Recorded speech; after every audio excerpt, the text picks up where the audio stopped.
नमस्कार, मैं Chandan Singh CS technical पे एक बार फिर से आप सभी पेरेंट्स का बेहद स्वागत करता हूँ। लाखों की संख्या में हर साल केंद्रीय विद्यालय स्कूल में बच्चों के एडमिशन होते हैं। कुछ पेरेंट्स के डाउट हैं कि क्या सिर्फ सरकारी नौकरी वाले पेरेंट्स के ही बच्चों के एडमिशन होते हैं, क्या नॉन गवर्नमेंट एम्प्लॉय के बच्चों के एडमिशन नहीं मिलेगा। तो इस तरह के बहुत सारे डाउट थे, बहुत सारी क्वेरीज आ रही थी, बहुत सारे पेरेंट्स इंस्टाग्राम पे भी पूछ रहे हैं, फेसबुक पे भी पूछ रहे हैं, यूट्यूब पे भी पूछ रहे हैं। मतलब हर जगह ये सेम क्वेरीज जो हैं पेरेंट्स की हैं। तो सोचा इसके ऊपर थोड़ा सा हम इस डाउट को क्लियर करते हैं। तो इसलिए मैंने सोचा एक छोटा सा वीडियो बना करके आप लोग के साथ शेयर करता हूँ। उम्मीद करता हूँ कि बहुत सारे पेरेंट्स के इसके डाउट इससे डाउट क्लियर हो जाएंगे। वीडियो अच्छा लगे तो प्लीज़ चैनल को सब्सक्राइब कर लीजिएगा वीडियो देखने के बाद, ठीक है। तो चलिए बात करते हैं इसके ऊपर। देखिए, केंद्रीय विद्यालय स्कूल सबसे पहले बनाया गया था गवर्नमेंट एम्प्लॉयज़ के लिए, जो ट्रांसफरेबल जॉब वाले गवर्नमेंट एम्प्लॉय थे, सेंट्रल गवर्नमेंट एम्प्लॉय, उनके लिए सबसे पहले केंद्रीय विद्यालय संगठन ने केंद्रीय विद्यालय स्कूल बनाए थे और केंद्रीय विद्यालय संगठन बना था, ठीक है। लेकिन टाइम के साथ साथ इसके अंदर बदलाव किए गए, उसके बाद स्टेट गवर्नमेंट ऐड हुआ, उसके बाद जो है नॉन गवर्नमेंट एम्प्लॉय के बच्चों को भी इसमें ऐड किया गया एडमिशन के लिए, ठीक है। उसके बाद बहुत सारे कोटा और कैटेगरी ऐड किए गए, जैसे एससी कोटा मैंने बताया, एसटी कोटा बताया, ओबीसी एनसीएल बताया था मैंने। उसके बाद आपका DA quota, differently abled quota जो होता है, उसके बाद आरटी कोटा ऐड हो गया। तो ये बहुत सारे कोटा ऐड हो गए। तो देखिए, सबसे पहले क्या होता है कि केंद्रीय विद्यालय स्कूल में एडमिशन को लेकर के प्रायोरिटी बेस पर बच्चों के दाखिले होते हैं, ये आपको पता होना चाहिए। और इसका मतलब ये नहीं है कि नॉन गवर्नमेंट एम्प्लॉय या जनरल कास्ट वाले बच्चों के एडमिशन नहीं होते, ऐसा बिल्कुल नहीं है। ये अभी मैं आपको आगे बताऊंगा तो आपको सब समझ में आ जाएगा। देखिए, केंद्रीय विद्यालय स्कूल जैसा कि नाम से ही है कि सेंट्रल स्कूल है, ठीक है। तो इसमें क्या होता है कि सबसे पहले ट्रांसफरेबल जॉब वाले जो केंद्रीय कर्मचारी हैं उनके बच्चों को दाखिला दिया जाता है। उसके बाद इसमें भी क्या है कि दो चीज़ें, केंद्र में भी मतलब सेंट्रल गवर्नमेंट एम्प्लॉयज़ में भी एक होते हैं जो जैसे आर्मी है, एयरफोर्स है, नेवी है। दूसरे होते हैं जो ऑटोनोमस बॉडीज़ में काम करते हैं, आईएचएल वगैरह में काम करते हैं। तो वो कैटेगरी 2 हो जाती होंगी। कैटेगरी 1 आर्मी, एयरफोर्स, नेवी वगैरह जो होते हैं ये इनके लिए हो जाता है। कैटेगरी 2 हो जाता है पीएसयू, ऑटोनोमस बॉडीज़, ये इनके लिए हो जाता है। इसी तरह से स्टेट गवर्नमेंट की भी बात करें तो सेम, जैसे पुलिस हो गया, जो स्टेट के टीचर्स हैं, ये सब जो है कैटेगरी 3 में आते हैं। और बाकी जो अदर्स हैं जैसे पीएसयू के ऑटोनोमस बॉडीज़ वगैरह के हैं, ये सब आ जाते हैं कैटेगरी 4 में। अब बात आती है कैटेगरी 5 की। तो कैटेगरी 5 में आते हैं नॉन गवर्नमेंट एम्प्लॉयज़। ध्यान दीजिएगा, नॉन गवर्नमेंट एम्प्लॉयज़। और इसमें होते हैं आपके जैसे कोई भी, अगर किसी की कोई जॉब नहीं है सरकारी, चाहे स्टेट की हो चाहे सेंट्रल की हो, अगर नहीं है आपके पास, तो इस कंडीशन में आप कैटेगरी 5 में अपने बच्चे के एडमिशन के लिए अप्लाई करते हैं। लेकिन जो नॉन गवर्नमेंट एम्प्लॉयज़ होते हैं उनके लिए और भी कोटा और कैटेगरीज होती हैं, जिस कारण कि उनके बच्चों के भी एडमिशन होते हैं। ऐसा नहीं है कि सिर्फ सेंट्रल गवर्नमेंट एम्प्लॉयज़ के, स्टेट गवर्नमेंट एम्प्लॉयज़ के बच्चों के एडमिशन होंगे। नॉन गवर्नमेंट एम्प्लॉयज़ के लिए एक तो कैटेगरी 5 हो जाता है, उसके साथ साथ उनके पास जो है एससी कोटा, अगर कोई पेरेंट्स एससी से बिलोंग करते हैं तो एससी कोटे से अप्लाई कर देते हैं साथ में। उसके अलावा अगर कोई एसटी से बिलोंग करते हैं तो उससे भी अप्लाई कर देते हैं।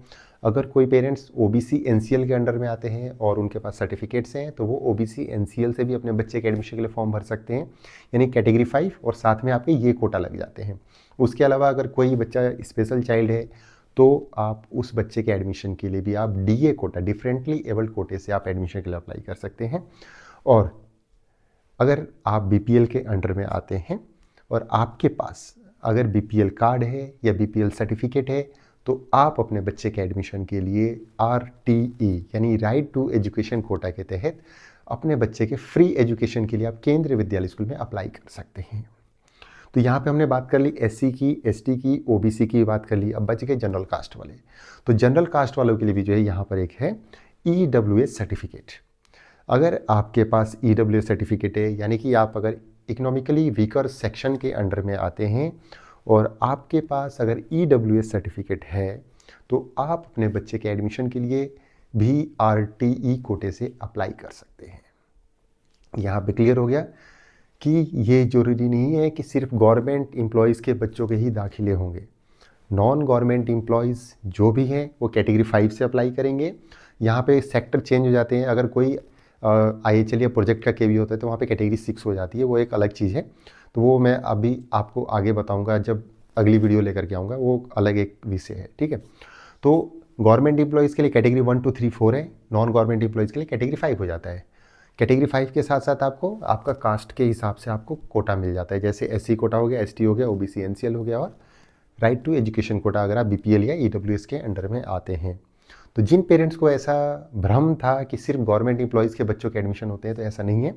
आप चाहें तो किसी भी विद्यालय का आप पिछले साल का रिकॉर्ड या उससे पिछले साल का रिकॉर्ड उठा के चेक कर सकते हैं कि कितने बच्चों का एससी से अब एडमिशन हुआ है, एसटी से कितनों का हुआ है, ओबीसी एनसीएल से कितना हुआ है, और कैटेगरी 5 जो नॉन गवर्नमेंट एम्प्लॉयज़ वालों का है उससे कितने बच्चों का एडमिशन हुआ है, वो आप क्लियरली चेक कर सकते हैं। अगर आपको देखना है, नहीं देख पा रहे हैं, तो आप मुझे बताइएगा कमेंट बॉक्स में। उसके ऊपर एक पर्टिकुलर एक वीडियो बना करके आप लोगों के साथ शेयर कर दूंगा, ताकि आप घर बैठे आप अपने नज़दीकी केंद्रीय विद्यालय स्कूल का चेक कर सकते हैं रिकॉर्ड कि उस विद्यालय में कितने बच्चों का एडमिशन हुआ, कौन से कोटा और कौन से कैटेगरी से, कौन से कास्ट कोटे से एडमिशन हुआ है। तो ये जानकारी मैं आप लोगों के लिए इसलिए लेकर आया था क्योंकि बहुत सारे पेरेंट्स जो डाउट में थे कि सिर्फ गवर्नमेंट एम्प्लॉयज़ के बच्चों के एडमिशन होते हैं, अभी आपका क्लियर हो गया होगा। तो अगर आप भी अगर गवर्नमेंट एम्प्लॉयज़ हैं तो सारे डॉक्यूमेंट्स तैयार कर लीजिए, अगर नॉन गवर्नमेंट एम्प्लॉय हैं तो आप अपने सभी डॉक्यूमेंट्स तैयार कर लीजिए जिस जिस कोटा के लिए आप एलिजिबल हैं। ध्यान रहे पेरेंट्स, आप जितने ज़्यादा कोटा और कैटेगरी के लिए एलिजिबल हैं उतने ज़्यादा कोटा और कैटेगरी से आप एडमिशन के लिए अप्लाई करें। अगर किसी कोटा और कैटेगरी के आपके डॉक्यूमेंट्स अभी तैयार नहीं है तो आपके पास अभी टाइम है 1.5-2 महीने का, आप अपने बच्चे के डॉक्यूमेंट्स तैयार कर लीजिए। केंद्रीय विद्यालय स्कूल में एडमिशन का सिंपल सा फंडा ये है कि जितने ज़्यादा कोटा और कैटेगरीज होंगी उतने ज़्यादा एडमिशन के चांसेस बढ़ेंगे। तो आपने विलंब नहीं करना है, गलती नहीं करनी है, आपने सभी डॉक्यूमेंट्स आपने बना लेने हैं। देखिए बहुत सारे पेरेंट्स ऐसे होते हैं जो कैटेगरी 5 से भरते हैं, लेकिन वो एससी से बिलोंग करते हैं, एसटी से बिलोंग करते हैं या बीपीएल से भी बिलोंग करते हैं, लेकिन उनको जानकारी के अभाव में वो उन कोटा और कैटेगरी से फॉर्म नहीं भरते हैं, वो सिर्फ कैटेगरी 5 से फॉर्म भरते हैं और सबमिट कर देते हैं, लेकिन उनके पास अदर कोटा भी थे जिसका उन्होंने इस्तेमाल नहीं किया। तो इस कंडीशन में रिमेनिंग जो आपके कोटा और कैटेगरीज थे, आपने इसी को छोड़ दिया तो आपके एडमिशन के चांसेस कम हो जाते हैं। तो कोशिश कीजिए जितने ज़्यादा कोटा और कैटेगरीज के लिए आप एलिजिबल हो उन सबसे आप फॉर्म भरिए। फॉर्म कैसे भरना है, कौन कौन से ऑप्शन टिक करने हैं, कौन से स्किप करने हैं, कहाँ डिटेल्स भरनी है, ये आपको रजिस्ट्रेशन से पहले मैं सारी जानकारी अपने चैनल के माध्यम से दूंगा। फिलहाल में अभी यही है कि आप नॉन गवर्नमेंट एम्प्लॉई हैं तो आपको अपने सभी डॉक्यूमेंट्स टाइम से तैयार रखने हैं, आपके बच्चों के भी एडमिशन हो सकते हैं। ऐसा नहीं है कि सिर्फ गवर्नमेंट एम्प्लॉय के बच्चों के एडमिशन होंगे। तो देखिए यहाँ पर मैं एक और चीज़ आप सभी पेरेंट्स को बताना चाहूँगा कि नॉन गवर्नमेंट एम्प्लॉय का मतलब ये होता है कि अगर आपके पास कोई भी सरकारी नौकरी नहीं है, यदि आप बिजनेसमैन हैं, सेल्फ एम्प्लॉय हैं, प्राइवेट जॉब करते हैं, रिक्शा चालक हैं, मजदूर वर्ग से हैं, आप अपनी दुकान करते हैं, दुकान लगा रखी है आपने, कुछ भी है A to Z, कुछ भी, अगर आप कुछ नहीं भी करते हैं तब भी आप अपने बच्चे के एडमिशन के लिए फॉर्म भर सकते हैं। ठीक है, ज़रूरी नहीं है कि पेरेंट्स का कमाना ज़रूरी है। अगर आप जॉब नहीं करते हैं, होम मेकर हैं, अगर मान लीजिए बच्चे की मदर जो होम मेकर है, तब भी आप अपने बच्चे के एडमिशन के लिए अप्लाई कर सकते हैं। कोई ज़रूरी नहीं है कि पेरेंट्स का कमाना है। ठीक है, अगर कोई अर्न करता है अच्छी बात है, नहीं करता है तब भी आप अपने बच्चे के एडमिशन के लिए अप्लाई कर सकते हैं। बड़े से बड़ा बिजनेसमैन भी अपने बच्चे के एडमिशन के लिए अप्लाई कर सकता है, छोटे से छोटे बिजनेस वाला भी अपने बच्चे के एडमिशन के लिए अप्लाई कर सकता है। आई होप ये वीडियो आपको पसंद आया होगा। वीडियो अच्छी लगे तो प्लीज़ CS टेक्निकल को सब्सक्राइब कीजिए और ज़्यादा से ज़्यादा शेयर कीजिए ताकि और सभी पेरेंट्स को भी इसकी जानकारी मिल सके। तब तक के लिए थैंक यू, बाय, नमस्कार।